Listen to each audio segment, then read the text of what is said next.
Bonjour tout le monde, mon nom est Maria. Je vais tenter ce matin pour le peuple francophone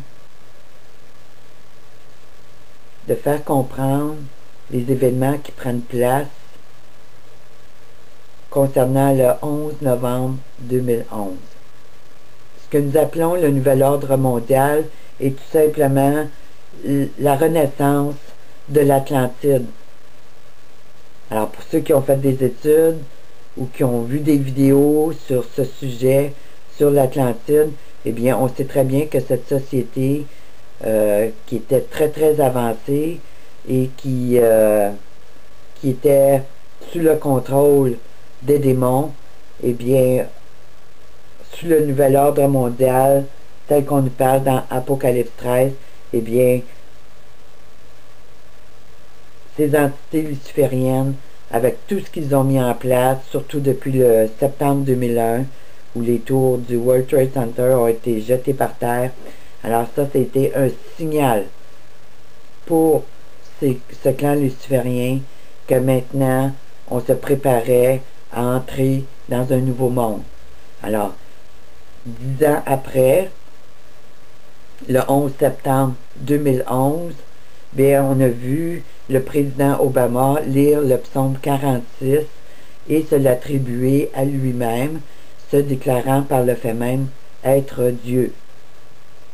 Alors ça, c'est un signe très évident que Obama est l'antéchrist qui n'a cessé, depuis qu'il est au pouvoir, de mettre en place l'agenda final de Lucifer, dont le grand calife mondial, afin d'amener la grande persécution sur le peuple juif et sur les chrétiens, mais qui va en même temps enchaîner toutes les nations sous une dictature oppressante avec les lois antiterroristes et avec les lois de la charia.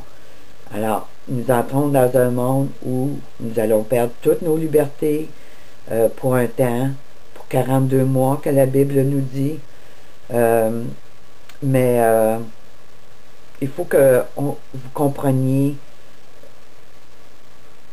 qui sont ces entités. Qui sont ces serviteurs qui se sont rebellés contre l'Éternel un jour et puis qui ont tenté depuis le début des temps de prendre le contrôle de cette planète. Alors on va commencer notre étude en regardant pour commencer qu'il y a deux sortes de visiteurs de l'espace.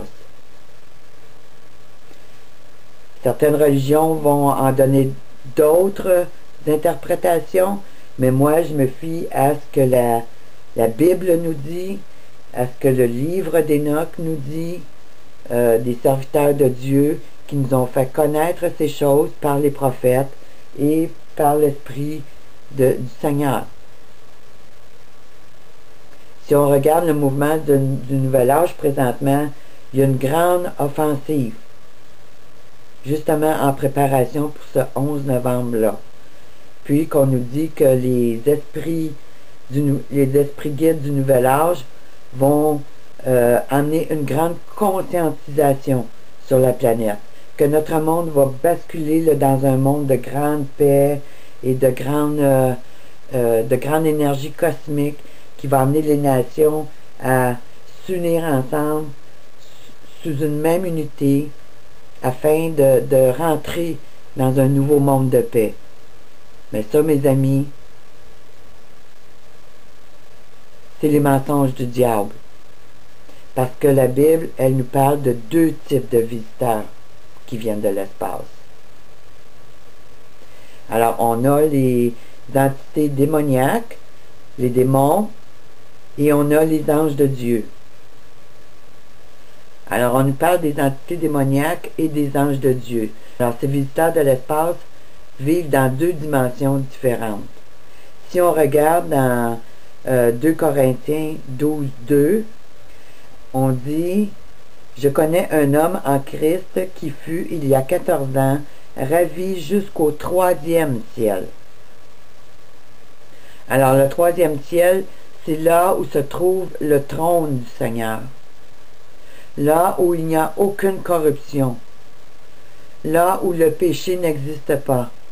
Là où les commandements du Seigneur, les lois du sabbat et toute cette paix et cette justice que la Bible nous parle, ben dans ce troisième ciel, ces choses sont mises en application et elles sont vécues au quotidien. Alors que le deuxième ciel, ben c'est l'espace, qui est sous le contrôle des démons, sous le contrôle de la NASA. Alors, dans ce deuxième ciel, il y a beaucoup de vidéos, il y a beaucoup d'informations qui sont véhiculées sur les voyages spatials, sur les comètes, la planète X, Nibiru et Lénine. Il y a beaucoup de choses qui sont véhiculées présentement et depuis plusieurs mois. Mais on ne peut jamais être certain à 100% de la validité des informations à cause que ce deuxième ciel est sous le contrôle des démons. Alors que Dieu est toujours clair dans ses prescriptions, alors que Dieu, quand il nous fait connaître quelque chose, c'est toujours clair et précis. Mais dans ce deuxième ciel, dans cette deuxième dimension, si je pourrais dire, ben, il n'y a jamais rien qu'on peut prendre à 100% comme vérité. Il faut toujours analyser, puis valider, puis regarder une troisième et quatrième fois pour voir ce qui est vrai, ce qui est faux. Parce que Satan est toujours en train de nous tenter de nous amener vers un chemin qui s'éloigne de la vérité. Alors, vous pouvez trouver d'autres informations sur ces entités démoniaques dans Apocalypse 9, quand on nous parle des lotus qui vont revenir, ben, ces entités-là vont venir de ce deuxième ciel. Ils ne viennent pas du trône de Dieu. Ils ne viennent pas de ce troisième ciel, mais du deuxième ciel. Et tous ces esprits guides du nouvel âge ne viennent pas de ce troisième ciel. Ils viennent de ce deuxième ciel. Et comme Satan, c'est le père du mensonge, ben, tout ce qu'ils vont essayer de mettre en place pour convaincre les nations que leur monde de paix est sur le point d'arriver, ben, il faut prendre garde. Parce que dans ce deuxième ciel, il n'y a pas de vérité. Tout n'est que ruse, tout n'est que mensonge, afin de nous amener et d'amener les nations vers la perdition. Alors, les entités démoniaques, ben, les démons, ils ont aussi leur livre saint. Et si on va dans Apocalypse 17, on nous dit au verset 3, « Et je vis une femme assise sur une bête écarlate, pleine de noms de blasphème, ayant 7 têtes et 10 cornes. Cette femme était vêtue de pourpre et d'écarlate, et parée d'or, de pierres précieuses et de perles. Elle tenait dans sa main une coupe d'or remplie d'abominations et des impuretés de sa prostitution. Sur son front était écrit un nom, un mystère. Babylone la grande, la mère des prostituées et des abominations de la terre. Je vis cette femme ivre du sang des saints et du sang des témoins de Jésus. Et en la voyant, je fus saisi d'un grand étonnement. » Alors, ces mystères de Babylone, ben, c'est ça le monde de Satan. Il n'y a rien de saint. Il n'y a rien qui va amener les hommes à sanctifier leur vie. Tout n'est que perversion, tout n'est qu'abomination, tout n'est qu'impureté et prostitution. Puis ce monde des mystères de Babylone, ben, il est professé par les grandes sociétés secrètes, que ce soit le Vatican, que ce soit les Jésuites, que ce soit les Rose-Croix, les Knights of Malta, les francs-maçons. Ils professent toute cette foi des esprits anciens, de ces anges déchus, de Lucifer qui, au cours des siècles, a toujours tenté de prendre possession du trône de Dieu dans le ciel et du trône de Dieu sur terre à Jérusalem et la planète Terre.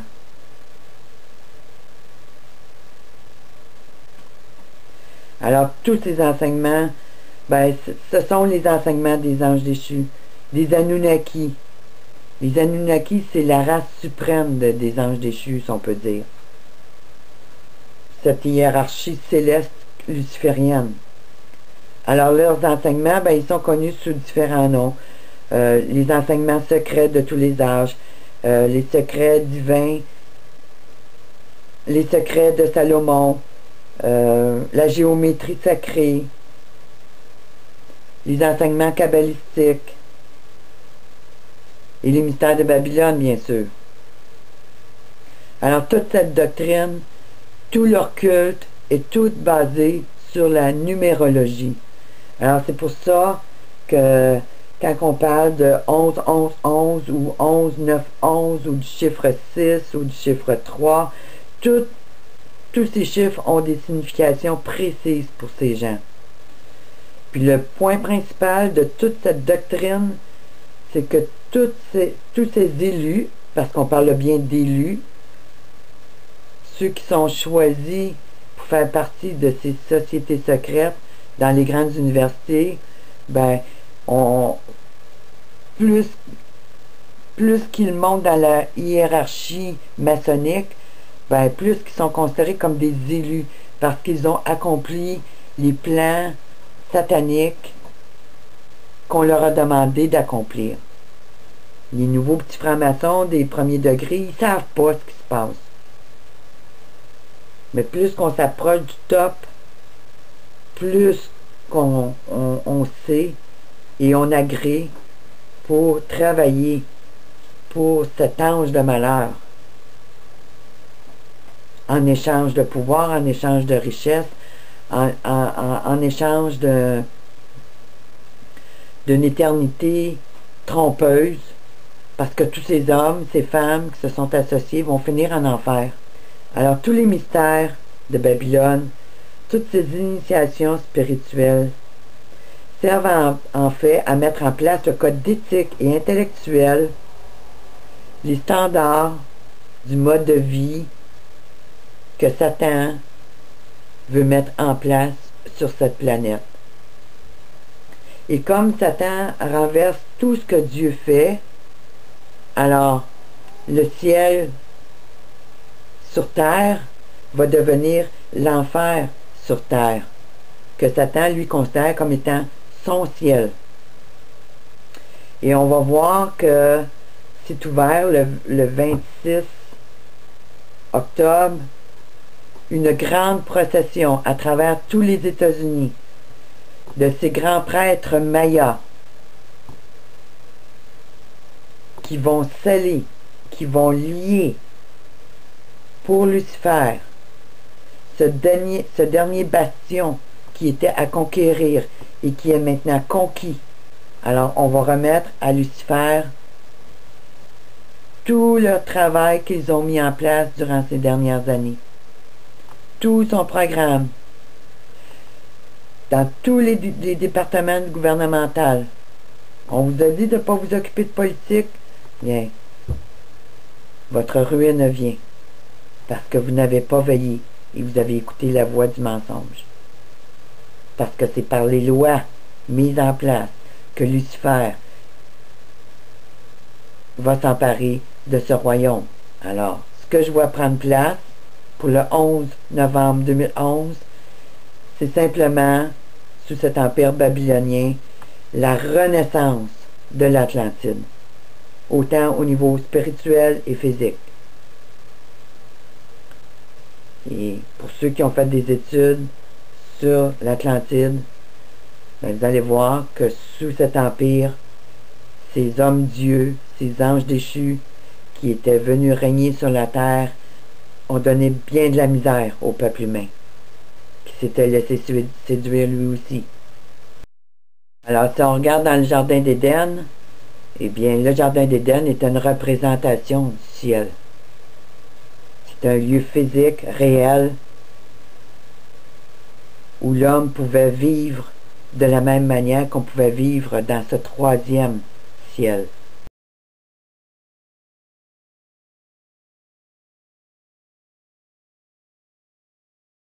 Mais lorsque Satan est venu séduire Adam et Ève, eh bien, ils ont été chassés par la suite du Jardin d'Éden. Et jusqu'à la fin des temps, ce lieu est gardé par des anges. On en parle dans le livre d'Enoch. Et la planète, depuis ce jour, sauf le lieu préservé par Dieu, est devenue sous le contrôle des démons, de Lucifer. Et depuis ce temps-là, il tente de faire croire à l'homme que l'homme peut être son propre Dieu, qu'il n'a pas besoin d'un Dieu suprême. Alors j'aimerais vous lire, avant d'aller plus loin, le livre d'Enoch, chapitre 1, les premiers versets. Voici les paroles d'Enoch par lesquelles il bénit les élus et les justes qui vivront au temps de l'affliction. Ça, c'est notre temps. Quand seront réprouvés tous les méchants et les impies. Enoch, âme juste qui marchait devant le Seigneur, quand ses yeux furent ouverts, et qu'il eut contemplé une sainte vision dans les cieux, parla et il prononça, « Voici ce que me montrèrent les anges. » Ces anges me révélèrent toutes choses, et me donnèrent l'intelligence de ce que j'avais vu, qui ne devait point avoir lieu dans cette génération, mais dans une génération éloignée pour le bien des élus. C'est par eux que je pus parler, et converser avec celui qui doit quitter un jour sa demeure céleste, le Saint et le Tout-Puissant, le Seigneur de ce monde, qui doit fouler un jour le sommet du mont Sinaï, apparaître dans son tabernacle et se manifester dans toute la force de sa céleste puissance. Tous les vigilants ce sont les anges déchus, seront effrayés et tous seront consternés. Tous seront saisis de crainte et d'effroi, même aux extrémités de la terre. Les hautes montagnes seront ébranlées, les collines élevées seront déprimées, elles s'écouleront devant sa face comme la cire devant la flamme. La terre sera submergée et tout ce qui l'habite périra. Tous les êtres seront jugés, tous, même les justes. Mais les justes obtiendront la paix. Il conservera les élus et exercera sur eux sa clémence. Alors ils deviendront la propriété de Dieu. Il les comblera de bonheur et de bénédiction, et la splendeur de la divinité les illuminera. Enoch, dont on parle dans le livre de Jude, a reçu révélation de Dieu pour les temps qui nous concernent et dans lequel nous entrons présentement.